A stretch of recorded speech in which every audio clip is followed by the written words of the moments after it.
Halo, Assalamualaikum warahmatullahi wabarakatuh. Selamat berjumpa dengan pembelajaran biologi SMA. Kali ini kita akan berdiskusi tentang pokok bahasan metabolisme. Di pertemuan keempat ini, secara khusus kita akan membahas tentang proses anabolisme dengan mengambil salah satu contohnya yaitu fotosintesis.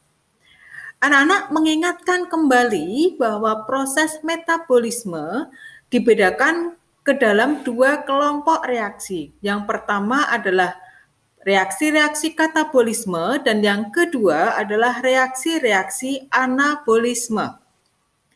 Katabolisme adalah reaksi pemecahan senyawa kompleks menjadi senyawa sederhana dengan menghasilkan energi atau bersifat eksergonik.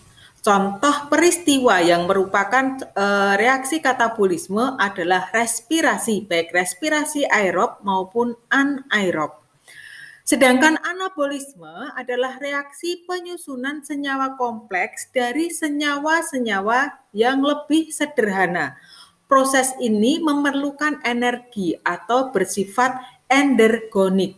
Contoh reaksi atau proses yang merupakan contoh anabolisme adalah fotosintesis dan kemosintesis. Oke, pada pertemuan ini kita akan membahas lebih mendalam tentang proses fotosintesis. Anak-anak, fotosintesis adalah proses pengubahan zat-zat anorganik. Di sini zat anorganiknya adalah H2O atau air dan CO2 atau karbon dioksida menjadi senyawa organik dengan bantuan energi cahaya. Ini kalian bisa lihat dari gambar ini, karbon dioksida, kemudian air masuk ke dalam tubuh tumbuhan, sebagai hasilnya dikeluarkan karbohidrat dan oksigen. Selama proses itu dibutuhkan cahaya. Jadi fotosintesis menghasilkan produk samping berupa gas oksigen atau O2. Reaksi umum fotosintesis. Ya, reaksi umum fotosintesis adalah 6 molekul karbon dioksida direaksikan dengan 6 molekul air atau H2O dengan bantuan energi cahaya dan keberadaan klorofil akan menghasilkan glukosa atau C6H12O6 dan melepaskan 6 molekul O2 atau oksigen. Proses fotosintesis, reaksi-reaksi dalam peristiwa fotosintesis dibedakan menjadi dua macam tahapan reaksi, yaitu reaksi terang dan reaksi gelap. Reaksi terang itu apa? Gitu ya. Reaksi terang fotosintesis adalah reaksi tahapan fotosintesis yang membutuhkan cahaya. Jadi, reaksi terang ini bisa berlangsung jika tersedia atau ada cahaya. Cahaya apa yang bisa dimanfaatkan di dalam reaksi terang fotosintesis? Yaitu cahaya tampak. Spektrum cahaya tampak yang paling efektif diserap oleh klorofil adalah spektrum cahaya merah dan biru. Reaksi terang fotosintesis berlangsung pada membran tilakoid kloroplas. Ini nanti kita akan sedikit melihat struktur kloroplas untuk bisa mengetahui yang tilakoid itu yang mana. Khususnya pada fotosistem. Ada dua macam fotosistem, yaitu fotosistem 1 atau P700, ini paling peka pada panjang gelombang 700 ya. Sedangkan fotosistem 2 atau P680 karena paling peka untuk menyerap cahaya dengan panjang gelombang 680 nanometer. Pigmen-pigmen pada fotosistem berfungsi untuk menangkap energi cahaya. Energi tersebut digunakan oleh pusat reaksi atau klorofil A untuk melepaskan elektronnya. Jadi fotosistem itu kumpulan pigmen ya anak-anak, kumpulan pigmen, kumpulan klorofil yang bekerja sama dalam penangkapan energi cahaya. Tadi disebutkan bahwa reaksi terang berlangsung di dalam tilakoid kloroplas. Ya, ini adalah gambar sebuah sel tumbuhan anak-anak. Kalian bisa melihat di situ terdapat struktur kloroplas. Ya, kloroplas adalah salah satu jenis organel sel yang ditemukan pada individu atau jenis organisme fotosintetik, misalnya tumbuhan maupun alga. Kloroplas secara struktur mirip dengan mitokondria, yaitu sama-sama memiliki membran rangkap, kemudian memiliki DNA atau asam nukleat sendiri dan melakukan sintesis protein sendiri yang dikendalikan oleh asam nukleat di dalam organel tersebut. Jadi seolah-olah kloroplas maupun mitokondria itu merupakan organel yang mandiri. Ini adalah struktur kloroplas anak-anak, membran luar, kemudian ada membran dalam, di mana membran dalam itu sebagian berlekuk-lekuk ke dalam membentuk lempeng-lempeng tilakoid. Kumpulan lempeng tilakoid itu yang disebut grana. Ya, tadi disebutkan reaksi terang fotosintesis berlangsung di dalam tilakoid. Di tilakoid itulah tertanam pigmen-pigmen fotosintetik yang berperan membentuk fotosistem dan menangkap energi cahaya. Oke. Kita lanjutkan tentang reaksi terang, anak-anak. Dalam reaksi terang, fotosistem yang terkena energi cahaya akan menyebabkan terjadinya lintasan elektron di dalam fotosistem atau antar fotosistem dan sistem-sistem penangkap elektron. Lintasan elektron di dalam reaksi terang itu ada dua macam. Ada lintasan elektron yang bersifat siklik dan ada lintasan elektron yang bersifat non-siklik. Sepanjang peristiwa lintasan elektron itu dilepaskan energi yang nanti digunakan untuk membentuk ATP. Proses pembentukan ATP disebut fosforilasi. Ya.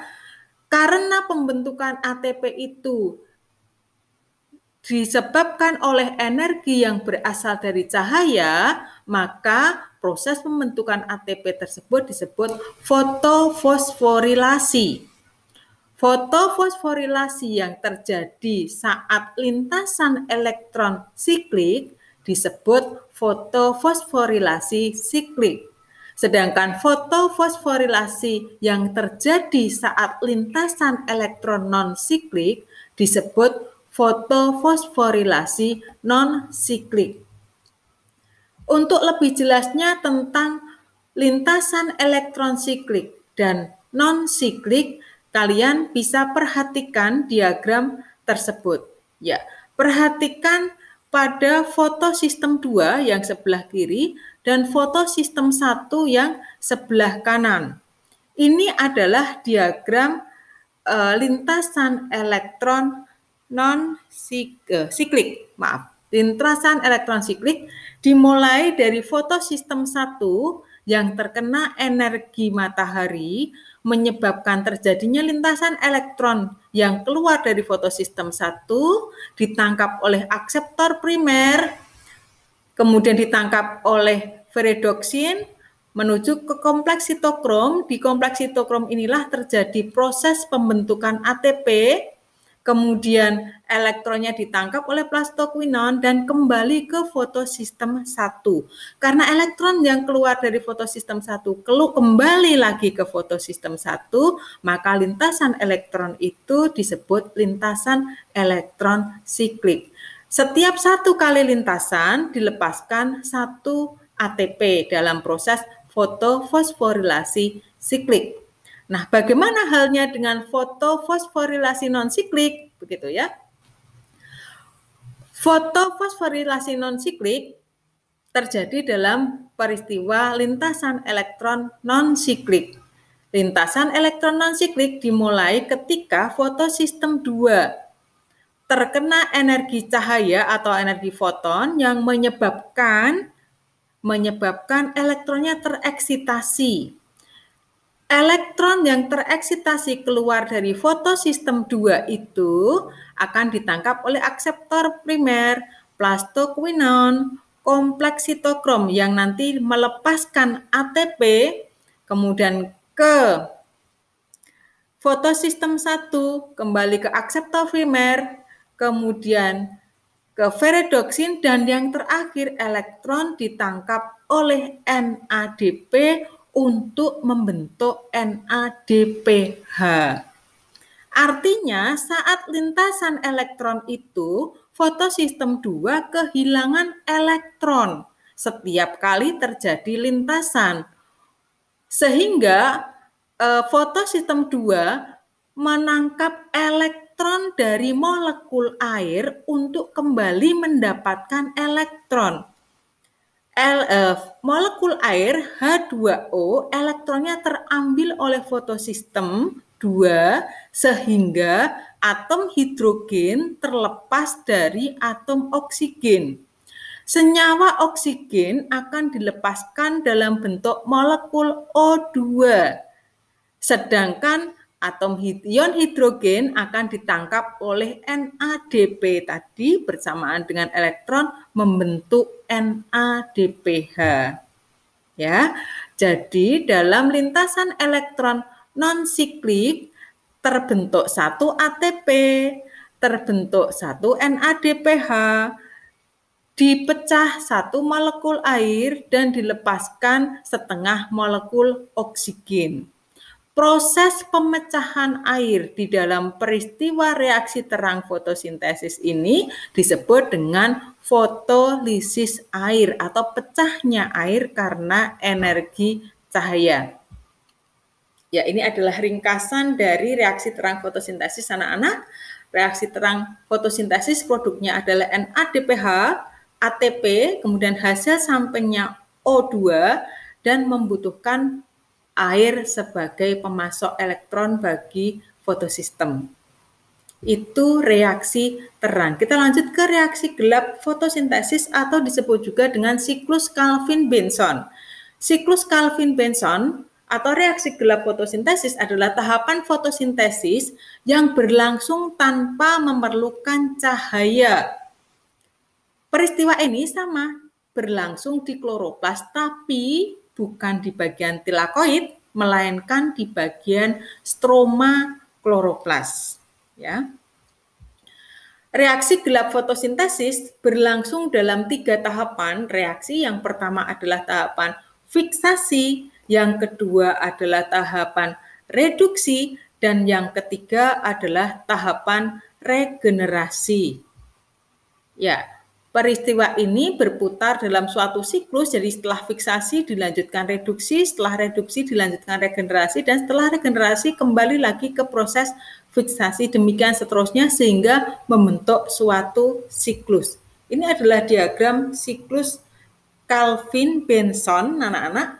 Ya, tahap fiksasi itu adalah tahapan di mana CO2 atau karbon dioksida berikatan dengan ribulosa bifosfat atau RUBP membentuk 2 molekul fosfogliserat atau PGA dengan bantuan enzim RUBP karboksilase atau Rubisco. Jadi RUBP yang punya 5 atom karbon berikatan dengan CO2 yang punya 1 atom karbon menghasilkan 2 senyawa PGA yang masing-masing punya 3 atom karbon. Itu tahap fiksasi. Sedangkan tahap reduksi adalah tahap di mana PGA diubah menjadi DPGA atau 1,3-difosfogliserat melalui penambahan gugus fosfat dari ATP. Jadi di tahap reduksi ini dibutuhkan ATP. Selanjutnya, pada tahap reduksi ini juga dibutuhkan NADPH, di mana NADPH itu akan mereduksi difosfogliserat menjadi fosfogliseraldehid atau PGAL atau G3P. Nah, selanjutnya setelah tahap reduksi dilanjutkan tahap regenerasi.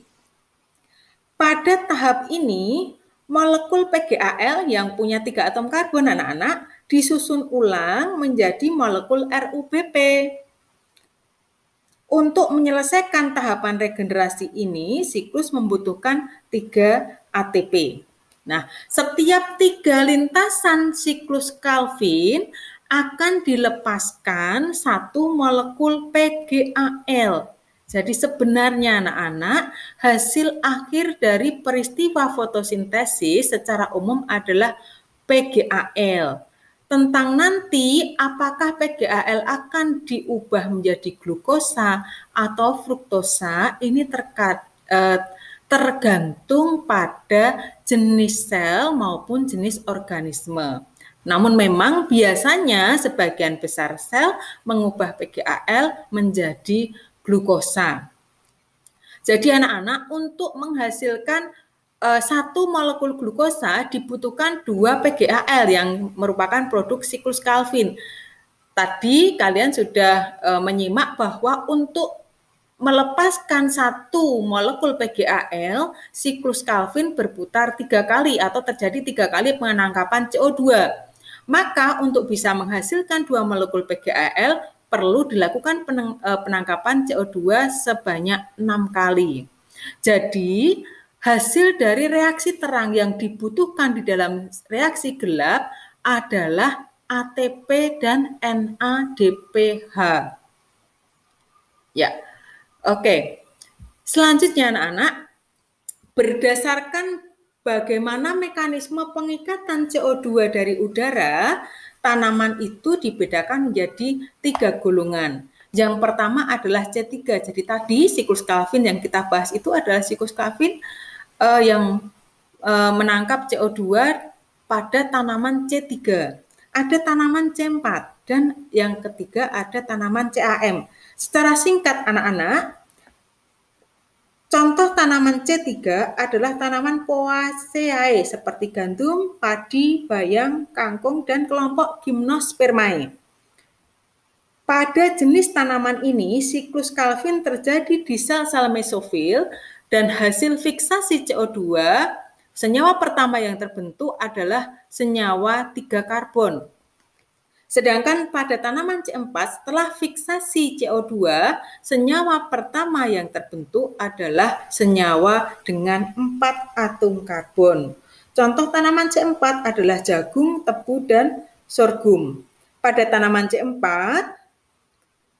proses siklus Calvin berlangsung pada sel-sel mesofil dan sel-sel seludang berkas pengangkut. Yang ketiga adalah tanaman CAM. Contoh tanaman CAM adalah kaktus. Tanaman-tanaman ini melakukan fiksasi CO2 pada malam hari. Kenapa? Karena pada siang hari mereka lebih memilih untuk menutup stomata agar mengurangi transpirasi sehingga pengikatan CO2 dilakukannya di malam hari. Kemudian hasil pengikatan CO2 itu disimpan dalam bentuk asam organik. Baru pada siang harinya asam organik dan CO2 difiksasi ribulosa glufosfat untuk membentuk pati atau sukrosa. Oke anak-anak, itu tadi sekilas diskusi kita tentang proses fotosintesis. Semoga bermanfaat. Mohon maaf dengan segala kekurangan. Selamat belajar. Wassalamualaikum warahmatullahi wabarakatuh.